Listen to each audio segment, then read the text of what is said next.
Good morning, students. Welcome back to our science class.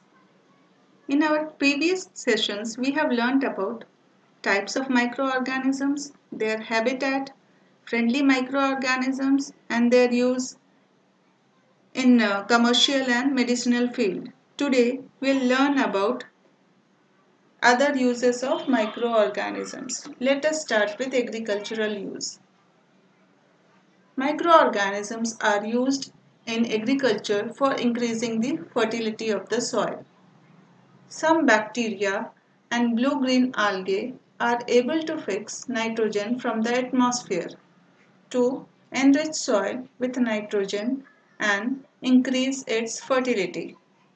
These microorganisms are commonly called biological nitrogen fixers, and the process is called nitrogen fixation.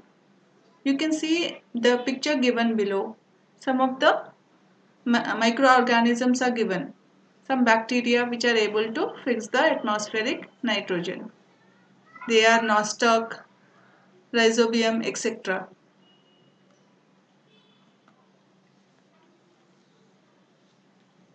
Our next topic is microorganisms useful for environment. We often see large amounts of dead organic matter in the form of decaying plants and sometimes dead animals on the ground. After some time, we see that they disappear. This is because the microorganisms decompose dead organic waste of plants and animals and they convert them into simple substances.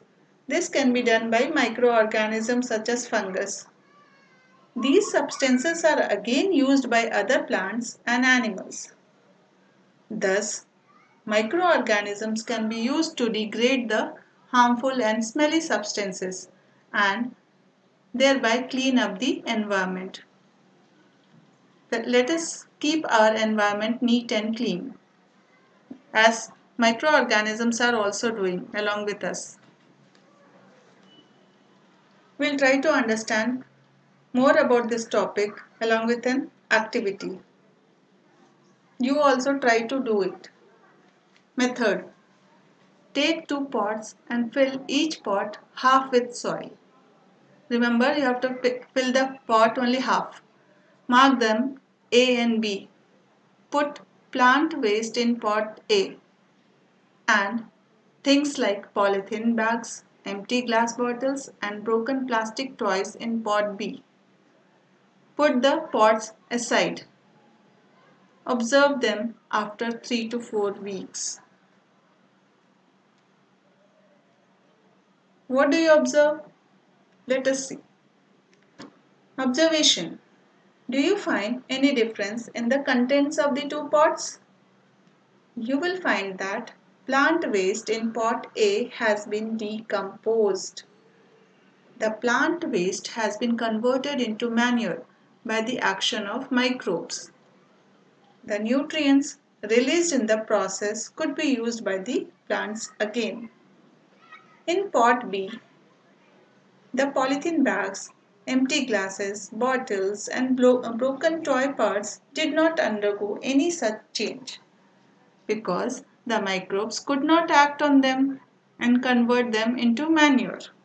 So, you can say that plants are biodegradable while plastic are non-biodegradable substances.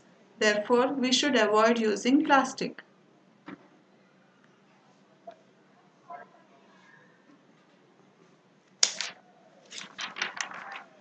Our next topic is harmful microorganisms. Some of the microorganisms cause diseases in human beings, plants and animals. Such disease-causing microorganisms are called pathogens.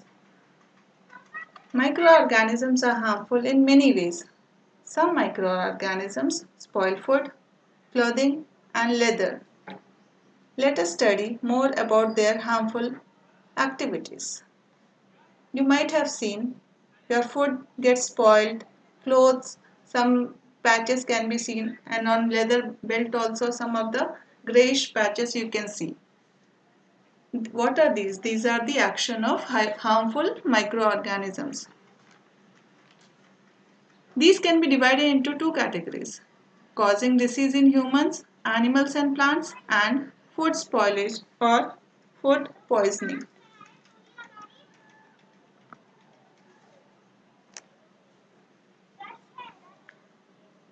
Our next topic is disease causing microorganisms in humans.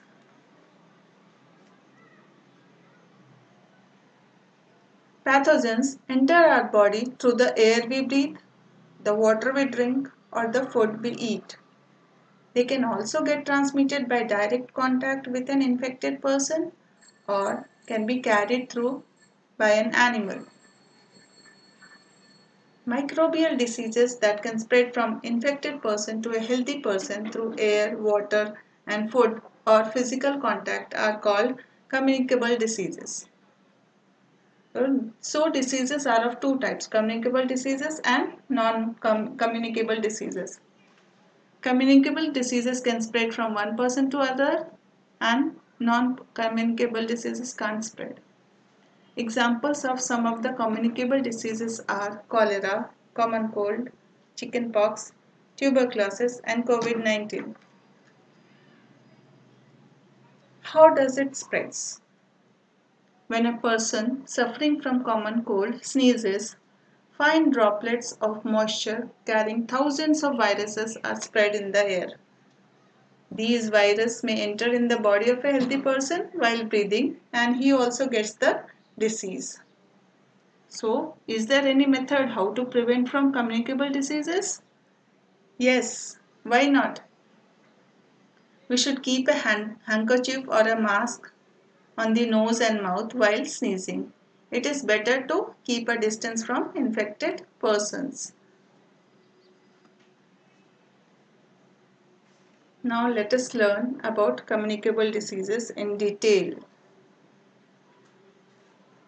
There are some insects and animals which act as carriers of disease-causing microbes.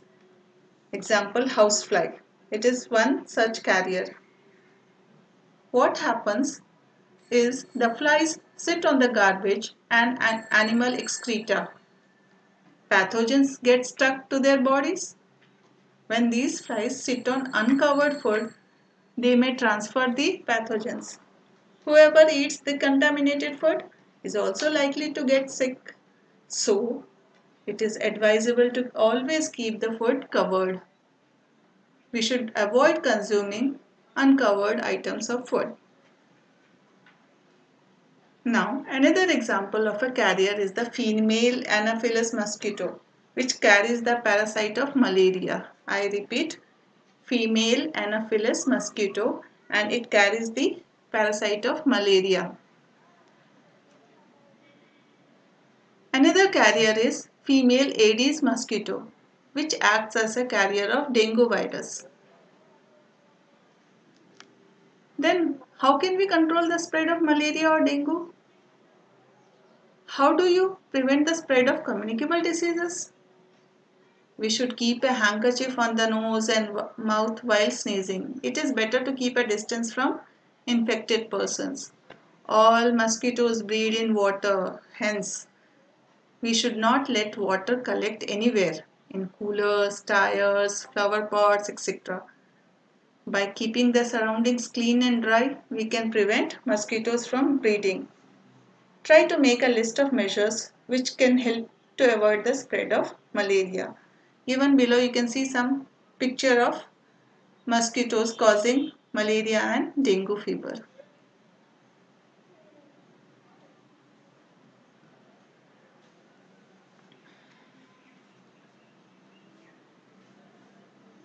In this slide, I am sharing you about some of the disease causing microorganisms in humans. Let me name the few human diseases. They are tuberculosis, measles, chickenpox, polio, cholera, typhoid, hepatitis B, malaria, and list goes on. But we are going to learn about these. Let us go through them one by one. The first human disease is tuberculosis. and the causative microorganism for that is bacteria. Mode of transmission, that means how it spreads. It spreads through air. Then what we should do? How to prevent?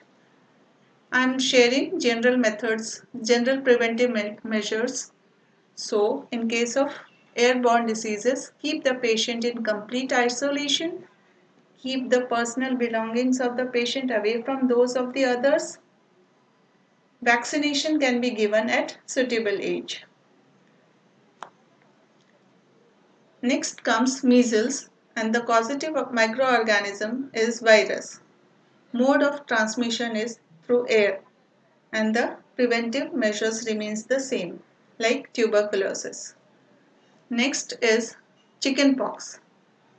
Causative microorganism is virus, and mode of transmission is through air or by direct contact. Preventive measure is again general. Next comes polio. It is caused by a virus and mode of transmission is air or water. Preventive measure also remains the same. Let me repeat once again. Keep the patient in complete isolation. Keep the personal belongings of patient away from those of the others, and vaccine should be given at suitable age. Now, let us go to next human disease, that is cholera. Causative microorganism is bacteria. Mode of transmission is through water or the food we eat. Next comes typhoid. Causative microorganism is bacteria and the mode of transmission is water.